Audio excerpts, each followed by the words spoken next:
Good morning, everyone. Today I'm out here in the west edges of the Cleveland National Forest, so that's in San Diego. And I'm headed to the pegmatite fields, or one set of many pegmatite fields throughout the peninsular ranges batholith. A large portion of San Diego sits on the peninsular ranges batholith, at least the East County edges do. And the reason why that is important is because on the edges of batholiths is where you're going to find the most rich pegmatites. San Diego has the gem belt, which goes all the way up to Pala, possibly past, I think, Santa Bernardino, and all the way down through the lagunas, through McCain's Valley, and down into Baja. It's a big northwest trending line. So the idea is find other pegmatites along that line. Now, walking up this hill here, we can see our first evidence of a pegmatite vein in the area, and that is tourmaline. We've got black tourmaline sitting right there, and you can see the natural face of the tourmaline with the striations. And the rest of it's fractured and broken. Not a great piece.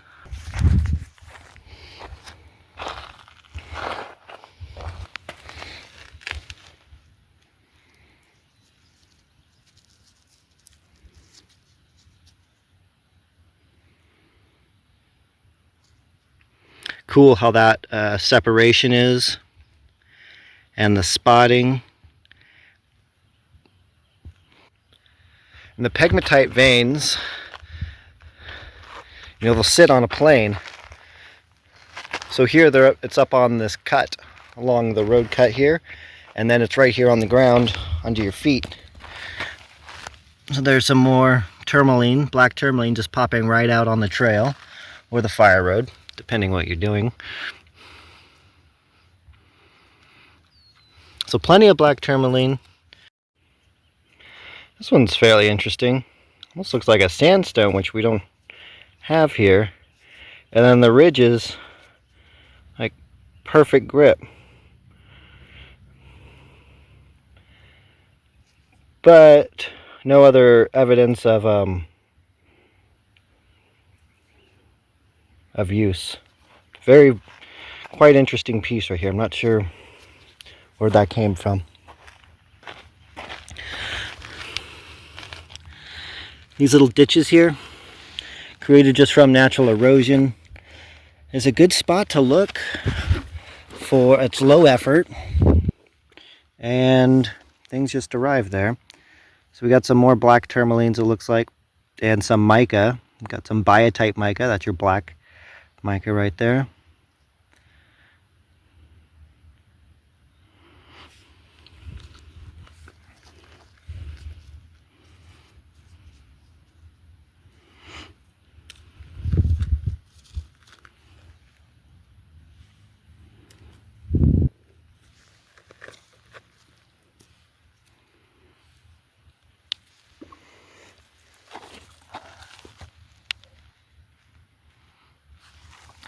That piece, we've got some black tourmaline on the edge there.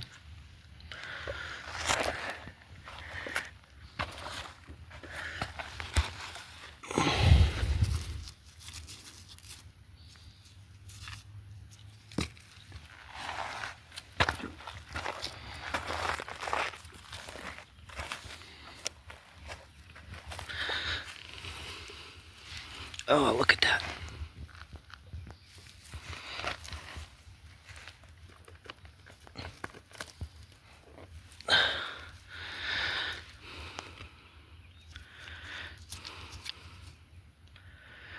All right. Bit bigger, bit chunkier. Potential. Is that a termination? Mostly fractured.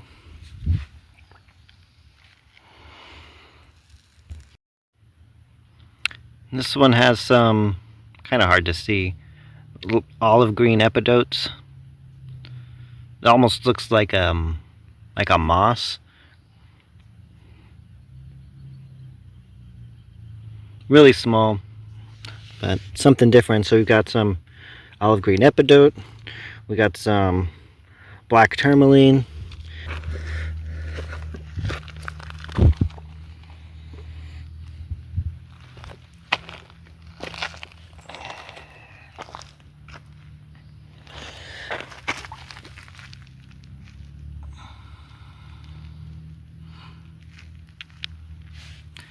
and that one has, so here's a good example. So we've got a rough pink beryl, and it's sitting right here on the fire road. These go overlooked quite a bit and quite often, I think mainly because of the color.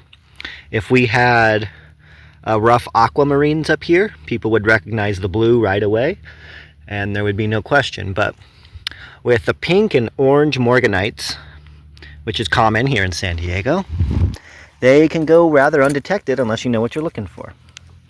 So I say, why don't we dig this guy up? Because that edge looks pretty gemmy.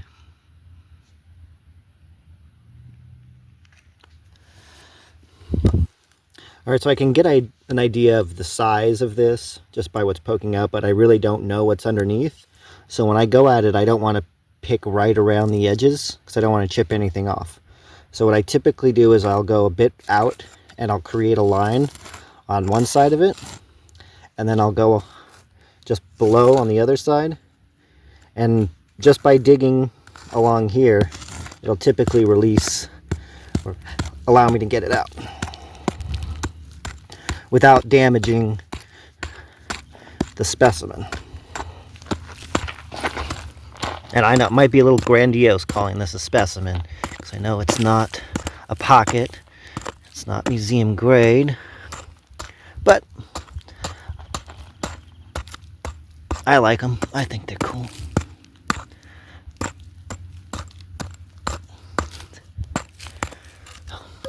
So now that I've got it kind of dug out around it, I'll just dust it off, see if it'll budge. If it doesn't, oh sorry, I was doing the covering the lens with my finger.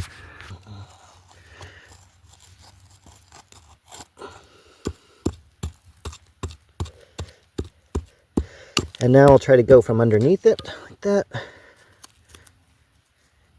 and it'll lift up.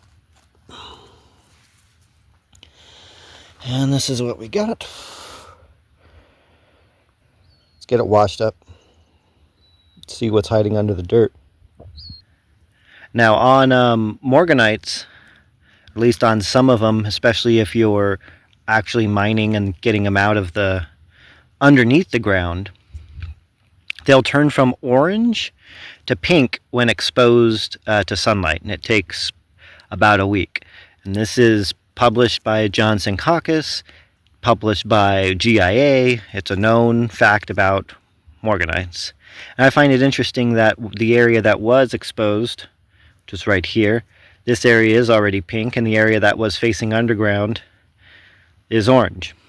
So when I get home, I'm going to do what I do with the rest of them and put them out in the sun to get their final true color. And this isn't like heat treating where you're heating it up to get a color. This changes the atoms in the crystal just from the sunlight, and it's a permanent change. All right, I've posted videos of this spot many times in the past. I really like this vein, how it goes up and then it kind of sputters out like at the end, and it goes into these little pieces, right?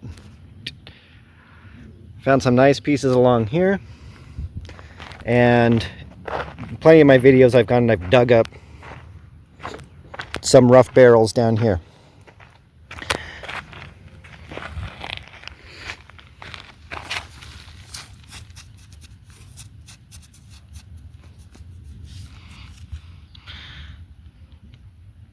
So you can see there's one there. Gotta get my hammer out.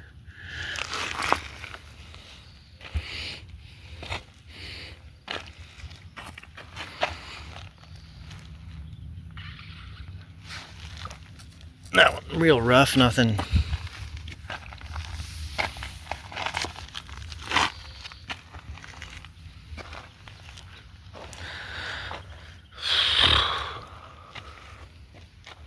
Oh, what do we got here?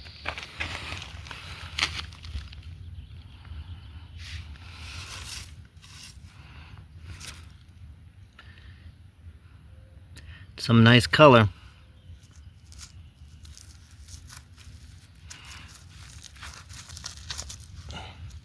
Didn't even have to dig that one out.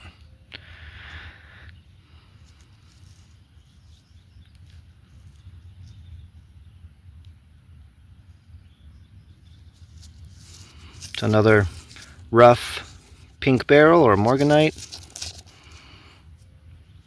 with some gemmy areas, possibly more after I get it cleaned up.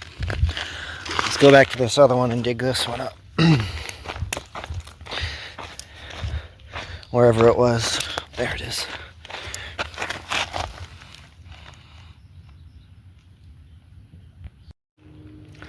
So I was just walking up on the trail here and I saw tiny bits of black speck for tourmaline, and then right next to it this fractured rough massive habit goshenite, which is your clear colorless beryl.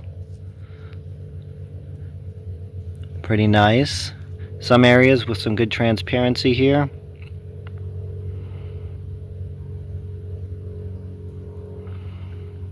That's a keeper. Overall it's rough, but we do got some nice pieces in the fractured area.